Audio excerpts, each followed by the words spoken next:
نحمده ونصلي على رسوله الكريم اما بعد.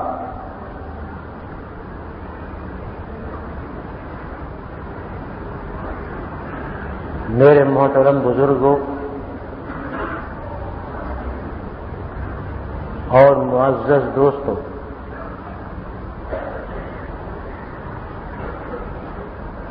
آج آخری جمعہ آ گیا رمضان شریف کا، جو چند گھنٹوں کے بعد ختم ہو جائے. اس کے بعد رمضان شریف کا جمعہ اسے مل جائے گا کہ جو اس وقت تک زندہ رہے گا. یہ رمضان شریف کا آخری جمعہ، جس کو عام طور پر جمعۃ الوداع کہا جاتا ہے، اس کی کوئی خاص فضیلت نہیں ہے، بلکہ جیسے رمضان کے دوسرے جمعے ہوتے ہیں ایسے ہی یہ بھی. اگرچہ بہت سے لوگوں کے اندر مشہور یہ ہے کہ جمعۃ الوداع کی خاص فضیلت یہ بالکل صحیح نہیں، رمضان کے دوسرے جمعوں کی طرح ہے. اور کسی بھی حدیث میں اور قرآن کریم کی کسی بھی آیت میں یا حضرات فقہاء کرام اور اولیاء کرام کے کسی بھی بات میں جمعۃ الوداع کا لفظ نہیں آیا. جمعۃ الوداع کا مطلب ہے رخصت کرنے والا جمعہ. رمضان کو رخصت کرنے والا جمعہ ہے، یہ لفظ کہیں نہیں آیا. حج کے سلسلے میں تو آیا کہ حجۃ الوداع، لیکن جمعے کے سلسلے میں کہیں بھی نہیں آیا، کسی بھی معتبر عالم سے نہیں سنا. بس مقصود یہ ہے کہ اس بات کی تو اصلاح کر لی جائے کہ اس جمعے کی کوئی خاص فضیلت اور خصوصیت ہے، ایسا نہیں، بلکہ رمضان شریف کے دوسرے جمعوں کی طرح یہ بھی. آپ کو میں نے پہلے بتایا تھا جس زمانے میں میں جمعے کے سلسلے میں بیان کر رہا تھا جمعے کی فضیلتیں،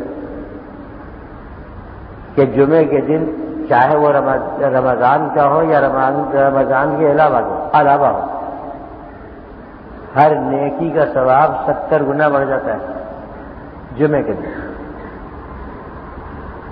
رمضان شریف میں بھی ہر نیکی کا ثواب 70 گنا بڑھ جاتا ہے. لہذا 70 کو 70 سے ضرب دے دیں، رمضان کے جمعوں میں ہر نیکی کا ثواب اتنا ہو جائے گا، چاہے وہ پہلا جمعہ ہو، دوسرا ہو، تیسرا ہو یا آخری. میرا مقصود تو اس وقت یہ تھا کہ لو حضرت یہ آخری جمعہ آ گیا. وہی بات جو میں آپ سے بارہا کہتا رہا ہوں اس رمضان کے اندر، آج پھر مختصر طریقے سے عرض کروں کہ 26 دن گزر رہے ہیں رمضان شریف کے. کیا کیا ہم نے ان 26 دنوں میں، کیا چیز حاصل کی اللہ کے دربار سے اور کون سی چیز کا ہم نے نقصان کیا. دوسرے لفظوں میں ہم نے روحانی فائدے ان 26 دنوں میں کتنے حاصل کیے اور کتنے ہم نے اپنی روح کو تباہ و برباد کیا.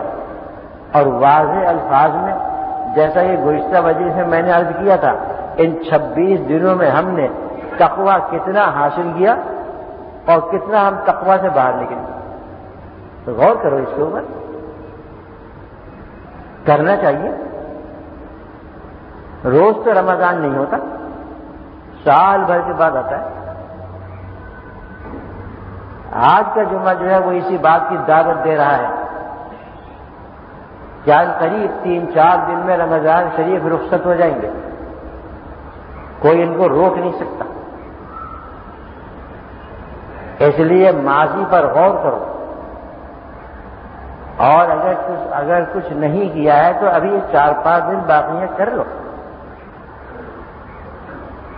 خصوصاً اس لیے بھی کہ آج جمعے کا دن ہے. جمعے کے دن ویسے بھی اللہ تعالیٰ کی برکتیں نازل ہوتی ہیں، اور خصوصیت کے ساتھ رمضان میں تو اور زیادہ۔ جمعے کا دن ہمارا کس طرح گزرا آج کا ہی جائزہ لے لیجیے۔ کتنے ہیں ہم میں سے وہ کہ جنہوں نے آج فجر کی نماز جماعت کے ساتھ پڑھی ہو؟ کتنے ہیں؟ خود سوچ لیجیے۔ جمعے کے دن فجر کی نماز باجماعت نہ پڑھنا بڑی محرومی کا بلکہ منحوس ہونے کا سبب بنتا ہے، نحوست۔ کتنے ہیں ایسے؟ کتنے ایسے ہیں کہ جنہوں نے صبح سے لے کر اب تک قرآن کریم کچھ پڑھ لیا؟ کتنے؟ اور کتنے ایسے ہیں کہ جنہوں نے صبح سے لے کر بلکہ رات سے لے کر گزری ہوئی رات سے لے کر اب تک کتنا درود شریف پڑھ لیا؟ اور کتنے ایسے؟ حالانکہ جمعے کے دن درود شریف پڑھنا بڑی برکت کا سبب ہے۔ حضور نے اس کا حکم دیا ہے، جیسے کہ پہلے بیان کر چکا ہوں۔ کتنے ہیں جنہوں نے درود شریف پڑھا؟ کتنے وہ ہیں کہ جنہوں نے آج مبارک دن میں اور جمعے کے دن میں، آخری جمعے کے دن میں اللہ کی نافرمانیاں کی، کتنے جھوٹ بولے، کتنی چغلیاں کی، کتنی غیبت کی، کتنے گھنٹے وہ بیٹھے رہے شیطانی چرخے کے سامنے، اور کتنا انہوں نے دوسروں کو ستایا، دوسروں کو کتنا انہوں نے دوسروں کے ساتھ انہوں نے کیسی کیسی دغا کی۔ کتنے ہیں ذرا دیکھ لو آپ۔ صاحب معاشرے کا جائزہ لوگے تو پتہ چل جائے گا کہ اس رمضان کی قدر کرنے والے مشکل سے 10% ہوں گے اس معاشرے میں، پوری طرح قدر کرنے والے بمشکل 10% ہو۔ 90% وہ ہیں کہ جو امت کہلاتے ہیں، حضور کہلائے جاتے ہیں حضور اکرم صلی اللہ علیہ وسلم کی، قرآن کو ماننے والے ہیں، اللہ پر ایمان ہے، لیکن کام کرتے ہیں شیطان۔ اس لیے ذرا خبر لو اپنی، جائزہ لو۔ باقی رہ گئے ہیں چند دن، اگر ابھی تک کچھ نہیں کر سکے ہیں تو اب کرنا، اس لیے کہ آج 27ویں شب ہے، جس کے بارے میں غالب گمان یہ بتایا جاتا ہے کہ 27ویں شب میں شب قدر ہوگی۔ شب قدر کی فضیلت سے ہر مسلمان واقف ہے۔ غالباً میں نے یہاں پر یا کہیں اور اس کے بارے میں کوئی بیان بھی کیا تھا گزشتہ مجلس میں۔ ہمیں تو نہ شب قدر کی فضیلت چاہیے، نہ ہمیں رمضان شریف کی برکتیں چاہیے، نہ ہمیں اور کچھ چاہیے، ہمیں تو ان ملعونوں یہودیوں اور عیسائیوں کی تقلید اور اتباع چاہیے، فیشن چاہیے۔ کتنی بڑی محرومی ہے شب قدر سے محروم ہو جانا، لیکن وہ شیطانی چرخا چلتا رہتا ہے، شب قدر میں بھی چلتا رہتا ہے۔ کیوں؟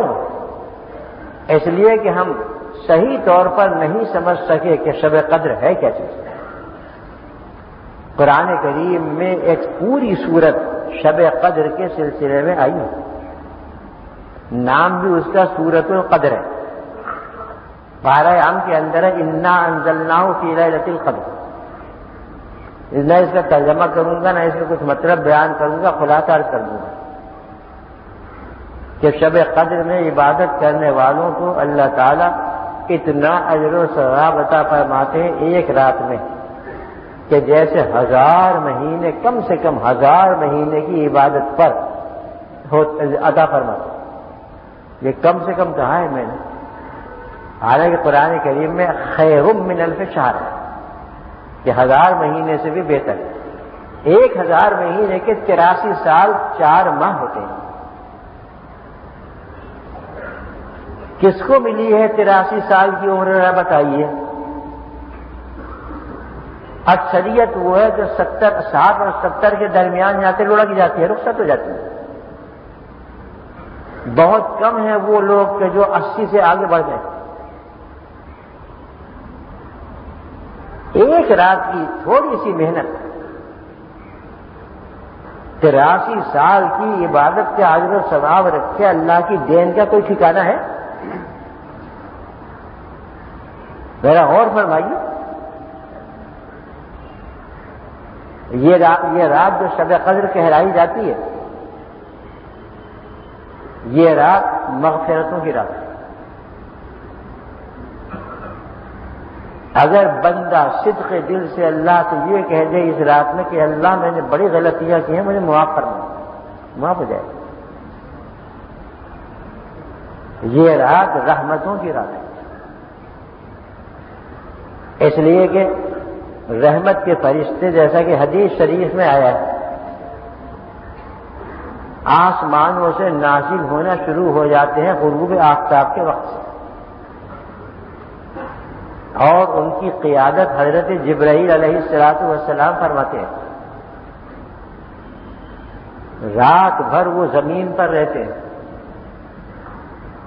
ظاہر ہے کہ وہ رحمت کے فرشتے ہیں تو رحمتیں لے کر آئے،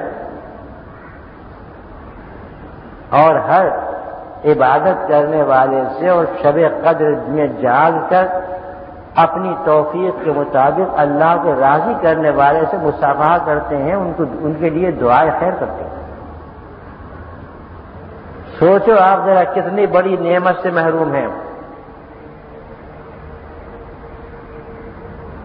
جب صبح ہوتی ہے تو یہ تمام فرشتے دنیا سے رخصت ہو جاتے ہیں۔ سال میں کوئی رات ایسی نہیں ہے کہ جس میں اس قدر کثرت سے فرشتے رحمتیں لے کر آتے ہیں، اور ہر مومن کے اور مومنہ کے گھر میں داخل ہوتے ہیں، یعنی وہ رحمتیں گھر میں پہنچاتے ہیں۔ ہم ہیں کہ ہم نے وہ ٹی وی کا وہ کھول دیا، بٹن کھول دیا، اور رحمت کے فرشتوں کو گھر میں داخل ہونے سے روک دیا،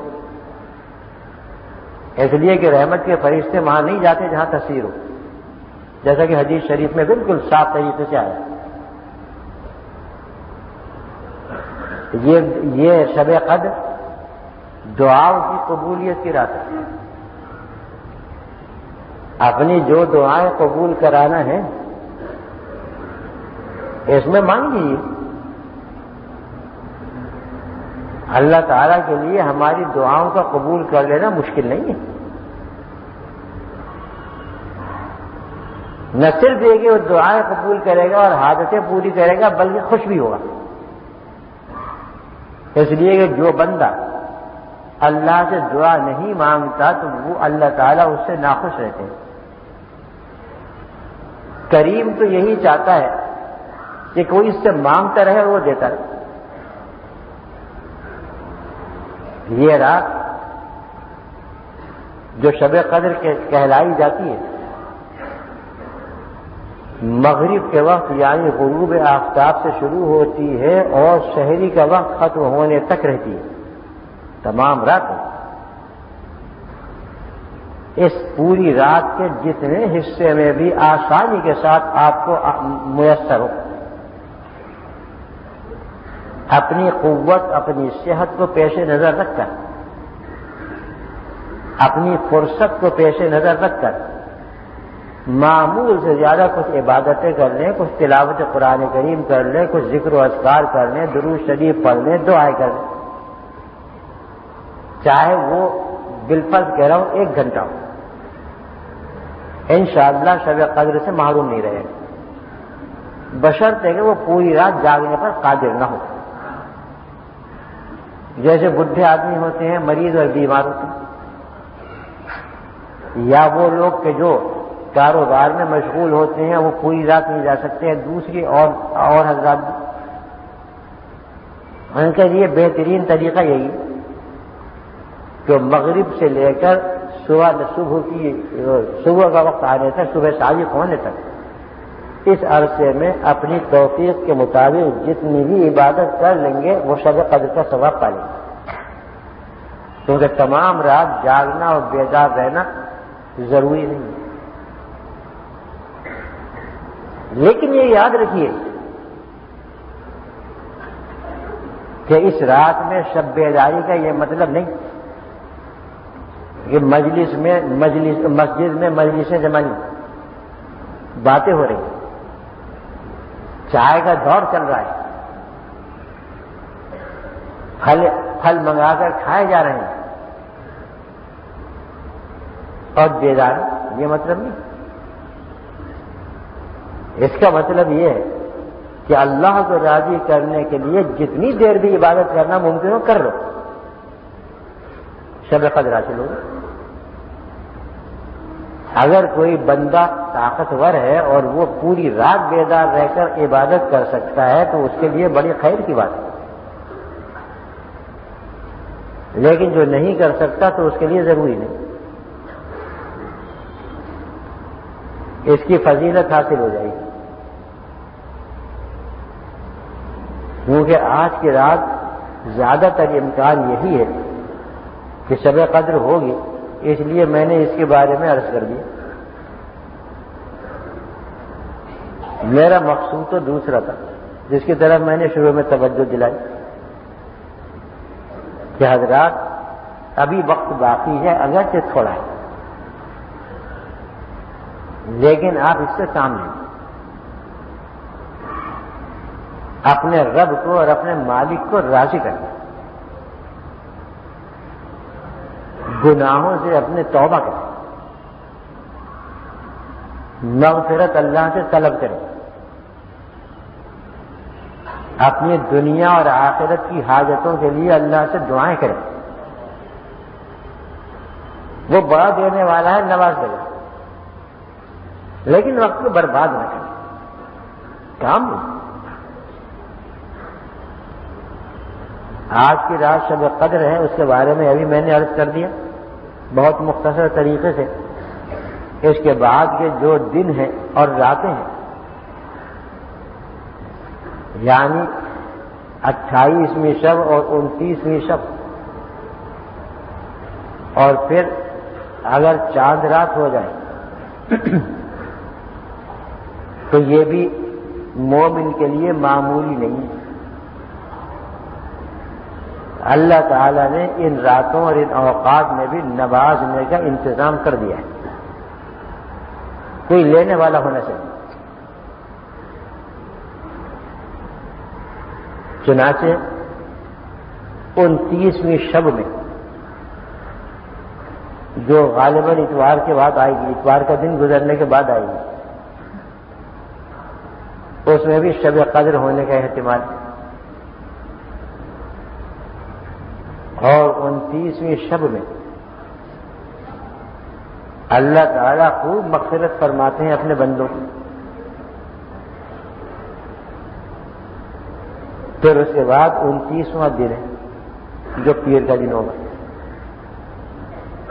اور اس کو آخری دن بھی کہہ سکتے ہیں، ہو سکتا ہے کہ اسی کو چاند ہو جائے. رمضان کا جو آخری دن ہوتا ہے، حدیث شریف میں آیا ہے کہ افطار کے وقت اللہ تعالیٰ اس آخری دن میں اتنے لوگوں کو جہنم سے نجات عطا فرماتے ہیں کہ جتنے پورے مہینے میں عطا فرمائیں، ایک رات میں، ایک وقت میں، ایک دن میں. فرض کیجیے، صرف مثال کے طریقے میں سمجھا رہا ہوں، ورنہ اللہ تعالیٰ کے یہاں اعداد و شمار نہیں چلتے، وہ تو دنیا میں چلتے ہیں. اللہ تعالیٰ کے یہاں اخلاص چلتا ہے، اعداد و شمار نہیں چلتے. وہ یہ نہیں دیکھے گا کہ تم نے کتنی کثرت سے نمازیں پڑھی، وہ یہ دیکھے گا کہ یہ نمازیں اخلاص کے ساتھ پڑھی یا نہیں پڑھی. اور یہ مضمون قرآن کریم میں موجود ہے، میں اپنی طرف سے نہیں کہہ رہا. اعداد و شمار کا گورکھ دھندا اس دنیا کے اندر ہے کہ اب 99 ہے، اب 100 ہو گئے، اب 101 ہو گئے، اور اب 199 پھر ہو گئے، پھر 200 ہو گئے. یہ اعداد و شمار چلتے رہتے ہیں. اعداد و شمار میں برکت نہیں ہے، برکت تو کسی اور چیز میں جس کو ہم نہیں لیتے. تو اللہ کے یہاں اعداد و شمار نہیں چلتے، میں صرف سمجھانے کے لیے ایک مثال پیش کر رہا ہوں۔ فرض کیجیے کہ اللہ تعالیٰ ہر روز رمضان شریف میں 10 لاکھ، جس کو 1 ملین کہتے ہیں، 10 لاکھ مسلمانوں کو جہنم سے آزادی عطا فرماتا ہے۔ آخری دن میں 30 لاکھ مسلمانوں کو عطا فرمایا، 30 ملین مسلمانوں کو عطا فرمایا۔ لیکن وہ وقت ہمارا ایسا ہوتا ہے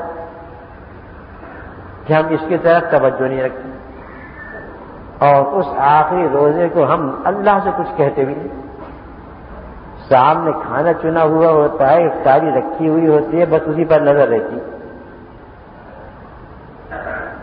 میرے بھائیوں ذرا اس چیزوں سے نظر اوپر اٹھاؤ اور اپنے رب کی طرف دیکھو کہ وہاں دیکھو وہاں سے کیا مل رہا ہے، اور اس کو حاصل کرنے کی فکر کرو اور کوشش کرو۔ اس طریقے پر کہ اس دن عصر کے بعد سے لے کر مغرب تک، یعنی روزہ افطار کرنے تک، بس اپنے آپ کو اللہ کے سپرد کر دو۔ گھر کے کاروبار اگر ہیں تو اگر ممکن ہے تو دوسروں کے حوالے کر دو، ورنہ عصر سے پہلے ان کو انجام دے دو۔ عصر کی نماز پڑھ کر بس بیٹھ جاؤ اللہ کے سامنے، عرض معروف شروع کر دو، خوب کرو، خصوصیت کے ساتھ گناہوں سے مغفرت اور جنت میں داخلے کی دعا اور جہنم سے حفاظت کی دعا، یہ کثرت سے کرو۔ افطار تک یہی سلسلہ جاری رہے، انشاءاللہ تعالی جو کچھ خامیاں اور غلطیاں ہمارے رمضان میں رہ گئی سب ختم ہو جائیں گی۔ اسی طریقے سے آج کا دن جمعہ کا دن، ہم تو یہاں سے جانے کے بعد اللہ جانتا ہے کہ کن کن کاموں میں مشغول ہو جائیں گے۔ کوئی کھیل کے میدان کی طرف دوڑے گا، کوئی اور اپنی دکانوں کی طرف دوڑے گا، کوئی کسی طرف دوڑے گا۔ لیکن میرے بھائیوں یہ بڑا عجیب و غریب اور بڑی برکت والا اور بہت ہی فضیلت والا ہوتا ہے، اور میں نے ابھی بتا دیا کہ اب دوسرا جمعہ رمضان میں نہیں آئے گا، اس لیے اس کی قدر کرو۔ آج کے دن بھی اپنے آپ کو عصر کے بعد سے لے کر مغرب تک، یعنی آپ روزہ افطار کرنے تک اپنے رب کے حوالے کرو آج کے دن، کیونکہ آج کے دن میں یہ وقت جو ہے عصر سے مغرب تک کا یہ دعاؤں کی قبولیت کا وقت ہے، جیسا کہ حدیث شریف میں آیا ہے، مانگ لو، اتنا مانگو کہ آپ کی جھولی بھر جائے، وہ بہت دینے والا ہے۔ نہ ہم مانگتے ہیں اور نہ ہم سے مانگنا آتا ہے۔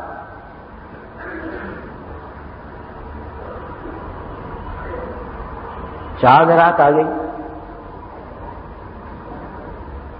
بس خوشی کی لہر دوڑ گئی پورے ملک میں، پوری قوم میں، پوری امت میں۔ بعض لوگوں کو تو اس لیے خوشی ہوئی کہ چلو جان چھوٹی، 30 دن تک ہم یا تو بے کھائے پیے رہے یا لوگوں کے سامنے ایسا اپنے آپ کو ظاہر کیا، جان چھوٹ گئی۔ بعض کو اس کی خوشی ہوتی ہے کہ اللہ تعالیٰ نے اپنے فضل و کرم سے ہمارے روزے پورے کرا دیے، ہماری تراویح پوری کرا دی، قرآن مکمل کرا دیا، ذکر و اذکار کی توفیق عطا فرما دی، لہذا ہم اس کا شکر ادا کریں گے اور کرتے رہیں گے، اس کی عظمت اور اس کی بزرگی کے گن گاتے رہیں گے۔ اور بعض کو اس لیے خوشی ہوتی کہ اچھے اچھے کپڑے پہننے کو ملیں گے، اچھے اچھے جوتے پہننے کو ملیں گے، اور لوگوں سے اور اپنے رشتہ داروں سے، ماں باپ سے عید کی رقم ملے گی، جسے عیدی کہتے ہیں، کھانے پینے کو وافر مقدار میں ملے گا، لہذا اچھا ہے، بہت اچھا ہے۔ لیکن حضرت یہ تمام چیزیں ہیں جو ہمارے معاشرے کے اندر موجود ہیں، میں کوئی غلط بات نہیں کہہ رہا، لیکن بات اصل میں یہ ہے کہ اللہ کے نیک بندوں کو خوشی اس لیے ہوتی ہے کہ اللہ تعالیٰ نے یہ پورا مہینہ عافیت اور سلامتی کے ساتھ اجر و ثواب عطا فرما کر اور ہمیں نواز کر گزار دیا. دنیا کے اعتبار سے بھی بہت نوازا اور آخرت کے اعتبار سے بھی بہت نوازا. اب ہمیں اس کا شکر ادا کرنا ہے. ہم تو پابند ہیں اور اللہ کے حکم کے، ہم تو بندے ہیں حکم کے، اپنی طرف سے کچھ نہیں کرتے. اس نے حکم دیا کہ روزہ رکھو، ہم نے رکھ لیا. اس نے حکم دیا کہ تراویح پڑھو، ہم نے پڑھ لی. اب اس نے حکم دیا کہ روزہ چھوڑ دو، ہم نے چھوڑ دیا. یہ بندگی ہے. اس نے حکم دیا کہ عید کے دن روزہ نہ رکھو، ہم نہیں رکھیں گے کیونکہ اس کا حکم. تو ان کو اس بات کی خوشی ہوتی، لہذا وہ اللہ کا شکر ادا کرنے کے لیے اپنی اس رات کو جو عید کی رات کہی جاتی ہے، اللہ کی عبادت میں، اس کی ثنا خوانی میں، اس کی تعریف میں، اس کی حمد میں، قرآن کریم کی تلاوت میں اور دعاؤں میں گزار دیتے ہیں. جو ایسا کرے عید کی رات کو، میں بتاتا ہوں یہ علامت ہے اس کے اللہ کے نیک بندہ بننے کی، تو اللہ کا نیک بندہ ہے. لیکن ان کے علاوہ جو دوسرے حضرات تھے ان کا کیا طرز عمل ہوتا ہے حضرت؟ ایسا طرز عمل ہوتا ہے کہ شیطان بھی شرم و حیا سے اپنے منہ چھپا لیتا ہے. مہینے بھر کی تمام عبادت، اس کی روح اور اس کا نور ہم اس رات میں چاندی کی کشتی میں رکھ کر شیطان کو دے دینے کے لیے تو لے جا، ہمیں اس کی ضرورت نہیں. ذرا غور کرو کیا کر رہے ہیں ہم. پورے مہینے کی اس محنت کو میں پیش کر دیا اس کے سامنے کہ تو لے جا. کون سا ایسا گناہ ہے اور کون سی ایسی فحاشی ہے، کون سا ایسا بیہودہ اور لغو کام ہے جو عید کی رات میں نہیں ہوتا؟ ذرا غور فرمائیے، کیا اس امت مسلمہ کی عید کی رات اسی طریقے سے گزارنے کا حکم دیا گیا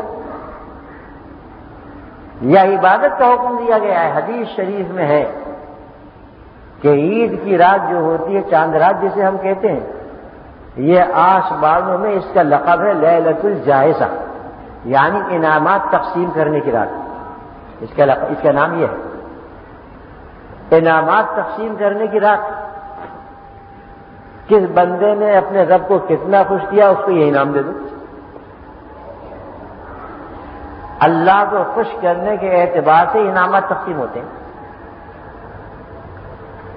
اور ادھر یہ امت مسلمہ کیا کرتی ہے؟ ہماری ہی اولاد ہے، غیروں کی نہیں. ہمارے ہی بچے ہیں، ہماری ہی بچیاں ہیں، ہماری ہی عورتیں ہیں، ہماری ہی بیٹیاں ہیں، ہماری ہی مائیں ہیں، ہماری ہی بیویاں. کیا کرتے ہیں ذرا بتائیے آپ. کیا یہ اسلامی طریقہ ہے؟ میں کہنا نہیں چاہتا اس لیے کہ پھر میری زبان کھل جائے اور کھری کھری سناؤں گا. آپ مجھ سے زیادہ جانتے ہیں کہ اس مبارک رات میں کہ وہاں سے انعامات تقسیم ہو رہے ہیں نام بنام، اور یہ ہماری اولاد، ہمارے بچے، ہماری عورتیں، ہماری بیٹیاں یہ کیا کام کرتے ہیں؟ چاند ہوتے ہی نکل پڑے، گھروں سے باہر نکل پڑے، بن سور کر نکلے لڑکیاں. ارے خدا کی بندیوں، کس کو دکھانے جا رہی ہو؟ بننا اور سنورنا عورتوں کا غیر محرم کے سامنے اور غیر محرم کے لیے حرام ہے. سمجھ لیے مسئلہ آ گیا ذہن میں، عرض کیے دیتا ہوں. اور ہماری خواتین جب باہر جاتی ہیں تو سب سے زیادہ زیور، سب سے زیادہ بننا اور سنورنا ان کی قسمت میں لکھ دیا گیا. کس کو دکھانے کے لیے جا رہی ہے؟ غیر محرموں کو، اوباش لڑکوں کو، بدماش لوگوں کو، نافرمانوں کو، یا اللہ کے نیک بندوں کو؟ اللہ کا نیک بندہ تو نظر بھی نہیں اٹھاتا. کس کو دکھانے جا رہے ہیں؟ قرآن و حدیث سے معلوم ہوتا ہے عورت کے لیے صرف اور صرف اپنے شوہر کو خوش کرنے کے واسطے بننا سنورنا جائز ہی نہیں، عبادت ہے ان کے علاوہ۔ سن لیجیے، اور جب شوہر کے سامنے آدمی میلی کچیلی بھٹ کر بدترین قسم کا لباس پہن کر جسم سے پسینے کی بدبو آ رہی ہے، شوہر کی تو یہ گت بنا دی اور باہر کے لوگوں کو اپنا نظارہ دکھانے کے لیے نکل پڑی۔ یقین رکھیے کہ ایک ایک قدم پر گناہ کبیرہ ان کو ملتا ہے۔ آپ برداشت کر لیں گے اپنی اولاد کا جہنم میں جانا؟ کون ایسے ماں باپ ہوں گے جو اپنی اولاد کو آگ میں پھینک دیں؟ لیکن ہم کرتے ہیں، پرواہ نہیں، اور شہ دیتے ہیں۔ رات کے 12-1 بجے تک وہ غل غپارہ اور اودھم مچایا جاتا ہے کہ جیسے ہولی میں ہولیارے اودھم مچاتے ہیں، غل غپارہ کرتے ہیں۔ یہ اودھم مچانا اور غل غپارہ کرنا کیا اس امت کے لیے جائز ہے؟ ایک صاحب نے مجھے بتایا، واللہ عالم آپ حضرات جانتے ہیں، میں تو جنگل میں پڑا ہوں، کہ موٹر سائیکل سوار جو ہوتے ہیں یہ اتنی تیز رفتاری سے اور اتنی بلند آواز سے رات میں گشت کرتے ہیں، عید کی رات میں اور دوسری بعض راتوں میں، کہ سننے والوں کے ہوش اڑ جاتے ہیں۔ انہیں خبر نہیں، انہیں پتہ نہیں کہ ان کو کتنا گناہ ملا، کتنے بیمار لوگوں کو تکلیف پہنچی، کتنی مردوں کو اور عورتوں کو تکلیف پہنچی، اور کتنی اس کے اندر خرابیاں، اس کا پتہ نہیں۔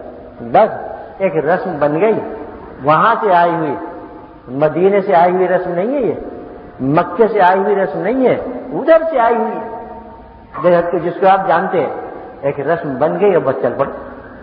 کیوں صاحب، کیا آپ سے جواب طلب نہیں ہوگا ان نوجوانوں کے بارے میں جو اپنی اولاد عید کی رات کو تھک گئے اپنی اس اودھم بازی میں اور غل غپارے میں، چور ہو گئے، تھک کر آ کر لیٹ گئے، آخر شب میں لیٹے، کہاں فجر کی نماز؟ جماعت کا تو سوال ہی پیدا نہیں ہوتا۔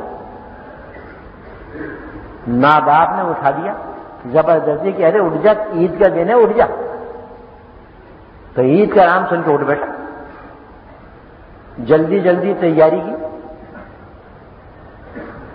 اور پھر عیدگاہ کی طرف روانہ ہو گئی۔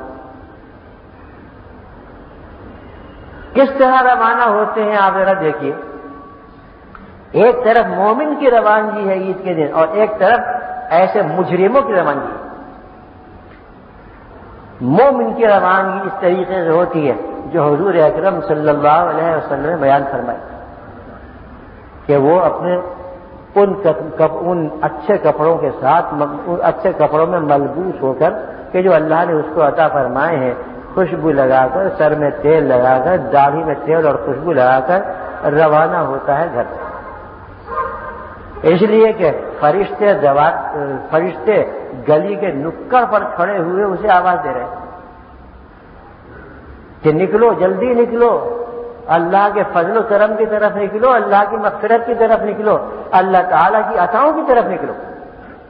وہ ان آوازوں پر لبیک کہتا ہے اور نکل آتا ہے، لیکن اس طریقے سے نہیں جیسے وہ اوباش اور مجرم لوگ کرتے ہیں کہ ادھر کو اس کو تاک لیا، اس کو جھانک لیا، اس کو یہ کر لیا،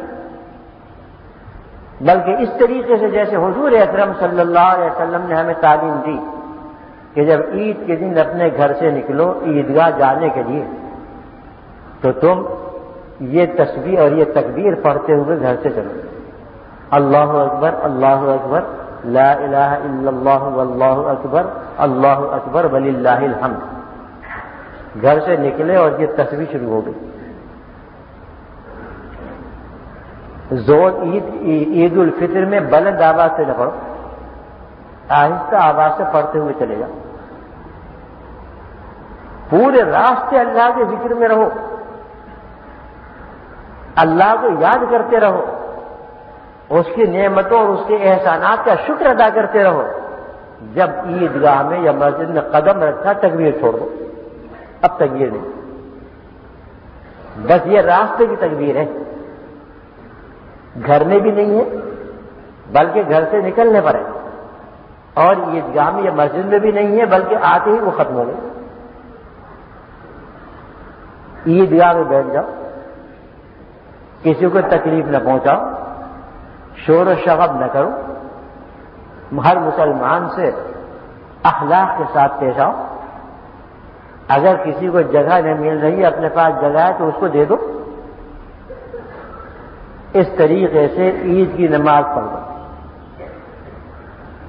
ہم اس کے علاوہ کیا کرتے ہیں آپ کو جانتے ہیں صاحبوں، نہ ہمارا رمضان اسلامی رمضان رہا، نہ ہماری شب قدر اسلامی شب قدر رہی، نہ ہمارا جو آخری جمعہ اسلامی جمعہ رہا، نہ ہمارا یہ آخری روزہ جو ہے جس میں مغفرتیں خوب ہوتی ہیں وہ ہماری نہ رہی۔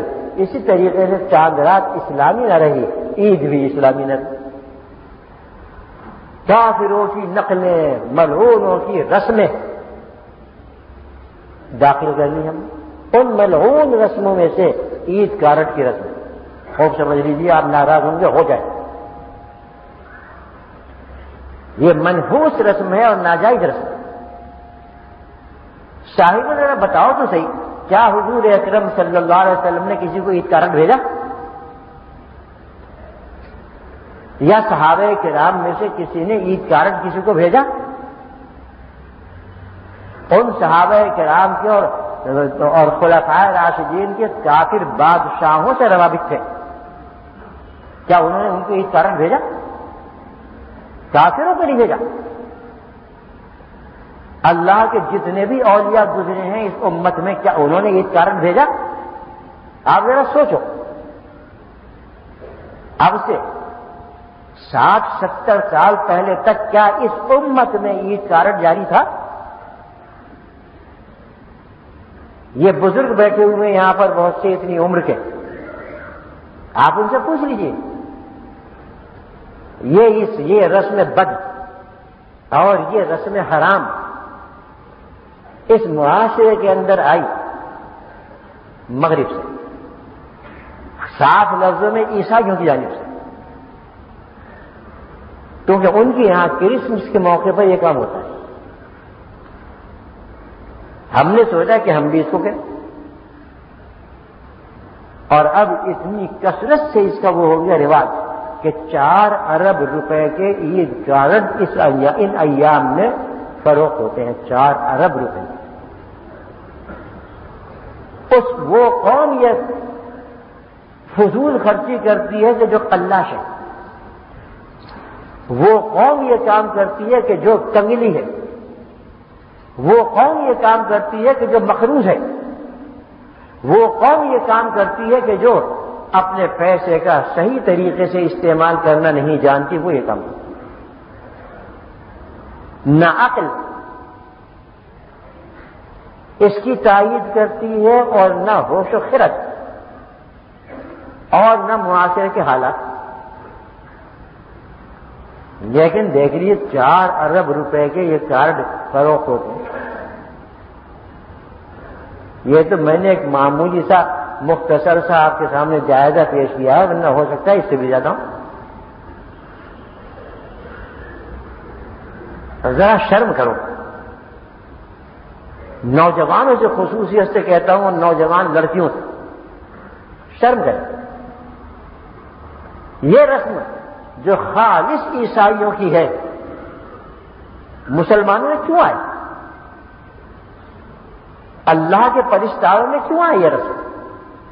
اور حضور اکرم صلی اللہ علیہ وسلم کے غلاموں میں یہ رسم کیوں آئی؟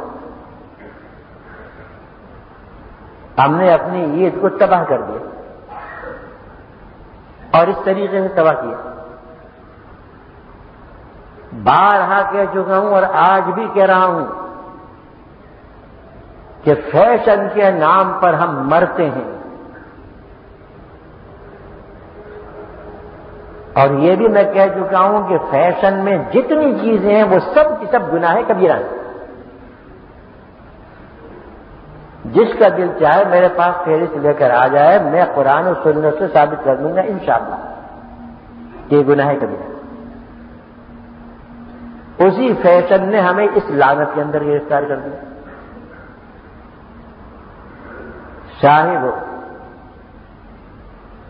اللہ تعالیٰ ایسے فیشنوں سے محفوظ رکھے جو اس کی نافرمانی پر مشتمل ہے. اور ہمیں تو فیشن چاہیے حضور اکرم صلی اللہ علیہ وسلم کا، اور ہمیں ثقافت چاہیے صحابہ کرام رضی اللہ تعالی علیہم اجمعین، اور ہمیں طریقہ چاہیے اولیاء اللہ. بتاؤ ان میں سے کون سا طریقہ ہے جس میں نے ذکر کی؟ عید کی فضیلت انشاءاللہ نماز عید اگر زندہ رہا تو اس وقت بیان کر دوں گا. اس وقت تو صرف عید سے پہلے تک کی باتیں کچھ میں نے بیان کی ہیں، اور اس لیے بیان کی ہے کہ اللہ تعالیٰ ہمیں عبرت عطا فرمائے، اور اللہ تعالیٰ ہمیں ان باتوں سے کام لینے کی اور قدر کرنے کی توفیق عطا فرمائے. اور اس طریقے پر جو سنت کا طریقہ ہے، جو حضور اکرم صلی اللہ علیہ وسلم کا طریقہ ہے، ہمیں ہمارے اہل و عیال کو، ہمارے بال بچوں کو، ہماری عورتوں کو، ہماری لڑکیوں کو اللہ تعالیٰ چلنے کی توفیق عطا فرمائے. وقت بھی آپ کا پورا ہو گیا، اور آپ کو بہت سی درخواستیں دیکھیے تقریباً 50 کے قریب ہوں گی. اتنی درخواستیں ہیں دعاؤں کی. اب اس سلسلے میں جو میں نے گزشتہ مجلس میں عرض کیا تھا وہی اب بھی عرض کروں گا کہ نام بنام